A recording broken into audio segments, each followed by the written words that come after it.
Hey everybody, welcome to another installment of CEO at the Gas Pump. I'm Retwan Hill and I have a returning special guest, Mr. Walter Cotton. Last time he was on, it was a hit. He has a vast ocean of information and he's come back to talk to us about things that's going on right now in the economy regarding DEI and some of the initiatives we have going on. Mr. Cotton, how you doing today, man? I'm well. If I was any better, I say I'd have to try to steal myself. Yes, sir, man. I'm glad to hear that, man. Uh, this would be your first interview with somebody being back out the from your trip. How was that? Well, to put it in a word, the voyage was amazing. It was in the process of being amazing. I can't say enough for the visuals because I'm not a cruiser. I'm an Mhm. anti-cruiser. So the only reason I went on the cruise was to be of assistance to a client, now friend. But this was like taking a five-star hotel and putting it on the ocean, and it just amazing. The service was over the top. Everything was top shelf. We had our own spa. I could go on and on and on. And let me stop because I want to put this microphone down and run and jump on a plane and get back out there. Yes, sir. Yes, sir. I understand. Yeah, that sounds like a blast, and I know we're gonna, dive in a little bit later to why you came back and whatnot. But I primarily want to focus on right now on this segment. This part is with the DEI and the craziness going on with Doge and what President Trump got going on. So my first question is to you, from my understanding and from our conversation, it's a difference between DEI and race-based contracting. Is that a correct statement?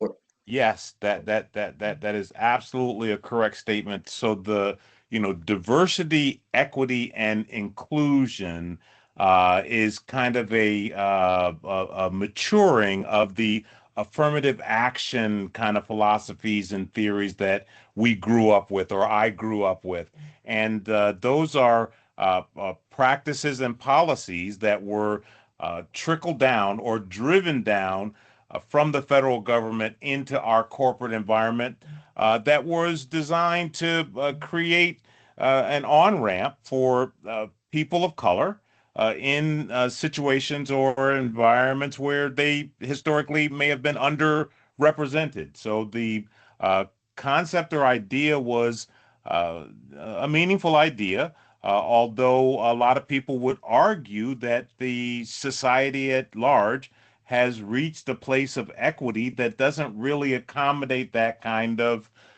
program. And then there are others that would argue that, absent some kind of reparations for the past injustices, right, we still got some leveling of the playing field to do. On the race-based contracting side of the equation, that's one that's black and white, right? It is clear in the Constitution that all citizens of these United States are required to be treated equitably and equal. And if you are doing something for the one that you are not doing for the other, it is creating a violation of the others or the one's constitutional rights. So, in that particular instance, the government had kind of gotten in the business of picking winners and losers from an ethnic perspective. And the court cases like Adran historically and Rothy versus DOD a long time ago started pointing to the fact that that game, if you will, was going to come to an end. And the previous administration, if you will, basically took it a little too far, right? The reaction that we're seeing to DEI is a reaction to the fact that a population of people that had control took it a little too far and waved the nan finger when they had control. And so now that another group has taken power, they're looking to bring equity back to the table in that area, and everybody that was benefiting from the diversity, equity, and inclusion season is crying foul. And I've got a position on that because, you've got a lot of groups that are crying foul that have had a long time at the DEI trough, right? They've been, eating from that, front of the equity line for a period of time. And they haven't opened up the door and let more people in. So now that the door has slammed behind them, right, they find themselves alone. And guess what I expect to hear in not too short a period of time? They're doing it to us cause we's black. Where is the blacks, people? Can you come and bail us out? Take my keys to my Rolls Royce and give them to the valet while I go talks to my peoples, right? Yeah. That's the kind of response that we're probably going to see. And in this instance or this season, I don't think that's gonna work. I don't think it's going to fly because we're at a critical inflection point where, we need to recognize that the people that are in charge right now are serious about what they're doing, and we need solutions. We need strategies, not rhetoric. We don't need another march. We don't need another sit-in. We don't need another buyout. We need a solution that is going to help those that are ready get across the turbulence of this river DEI. And I apologize, man. I realize I'm standing on my soapbox. I, I Oh no, no, didn't mean to hey, get up no, there. no, I appreciate it. And you saying we need solutions. My question to you is what is, what is the solution? You've been talking about this for, a while, and I'm quite sure being the great thinker you are and the strategist, the ultimate strategist that you are, that, you created, you have a solution, that we can implement everybody, disabled veterans and MWBEs. Could you expand on that? Well, I could, but I'd have to charge the audience real time for it, right?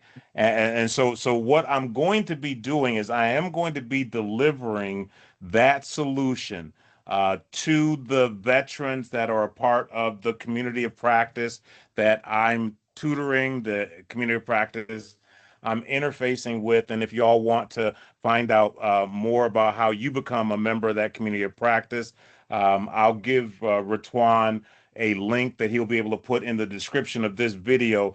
But this is a not for nothing season, right? Because it's a all hands on deck.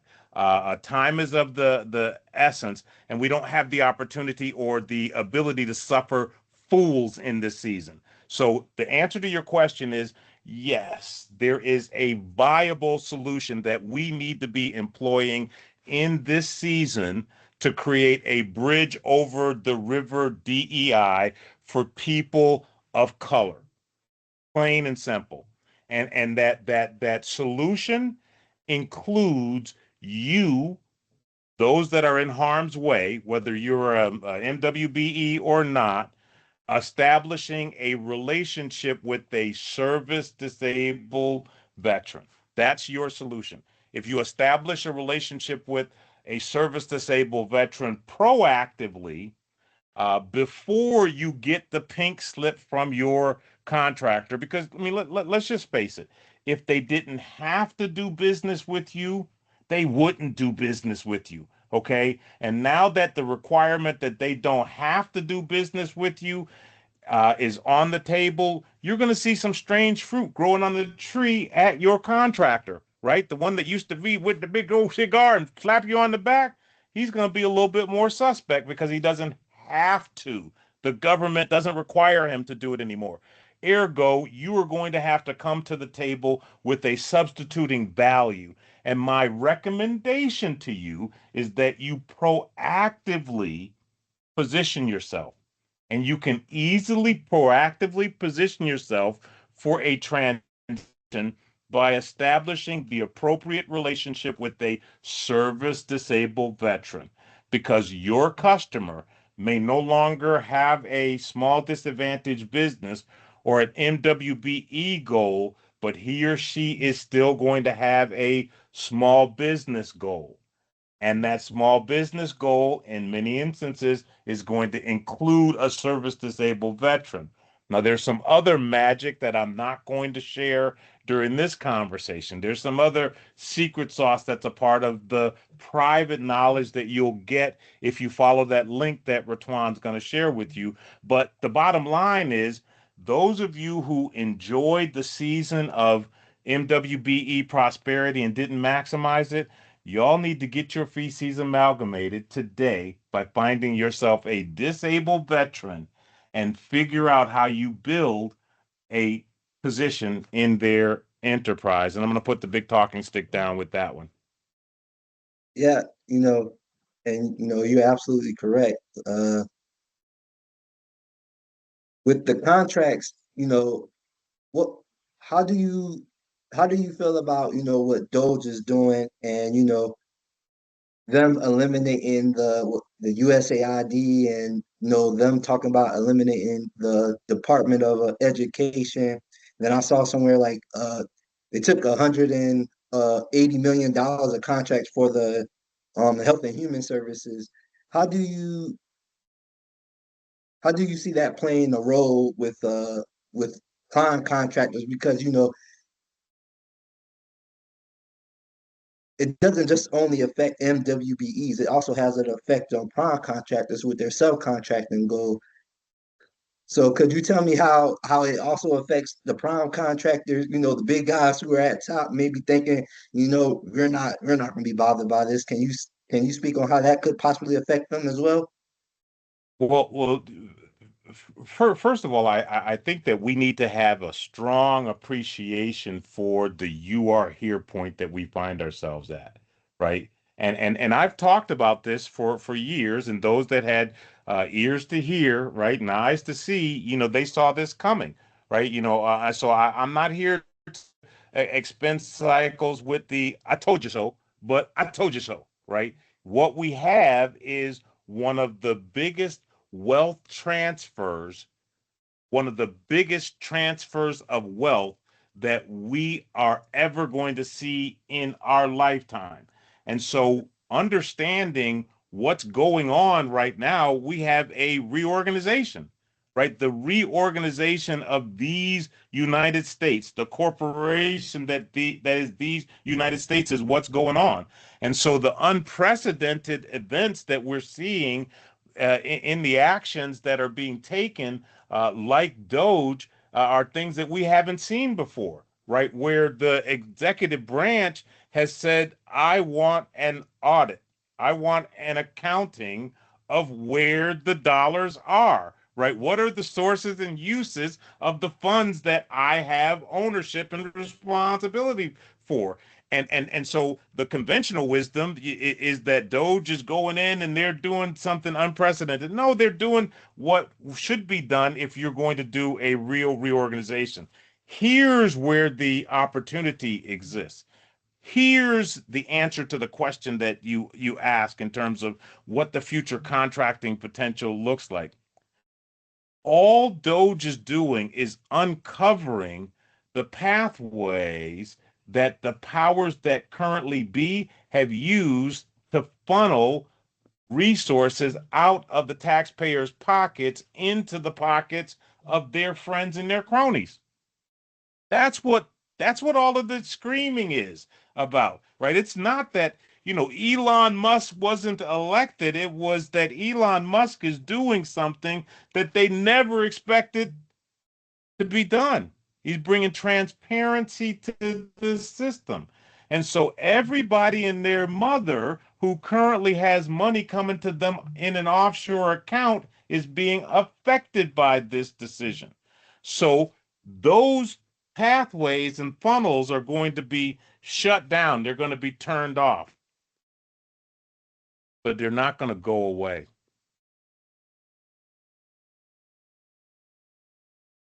they're not going to go away.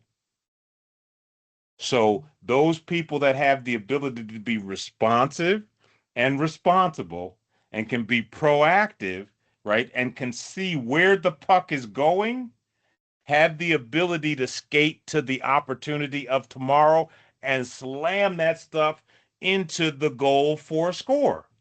And I'm using metaphors and analogies, but I hope you smell what I'm cooking. Hmm. Yeah. Uh, so I would like to ask, with them shutting down agencies and, cutting down the employment size of the agencies, do you see that as an opportunity for, maybe Elon Musk to implement his, because I saw that him and Sam Altman, CEO of ChatGPT, they're both basically were looking to um solicit their AI system to implement into the government. So do you see a pathway for them to possibly eliminate reduce the employee size of the agencies and implement a AI solution where it's an AI agent or something that could potentially make the government contracting arena more proficient potentially? I think that we have to accept the fact that AI as an asset, it's a genie that's out of the bottle. It's going to affect white collar industries across the world, right? And so you could just expect that you will see a reduction in the demand for human resources when, I've got a device right here now. I've got AI in this device. So I got a Hmm. lawyer, I've got an accountant, I've got an architect. I can ask this thing any question that I want, and it's going to bring me back the most available and currently accurate answer. So ultimately, this AI's ability is going to creep into our workforce and diminish the demand that we have for human interaction across multiple industries. That is a yes, right? The question that people are most concerned about is in today's environment is, does Elon have a head start? Yeah, he's got a head start. Yeah, he's got a head start, right? And he paid for it, right? He made the right choice, right? While, the Zuckerberg and those other people were playing other games, he said, you know what?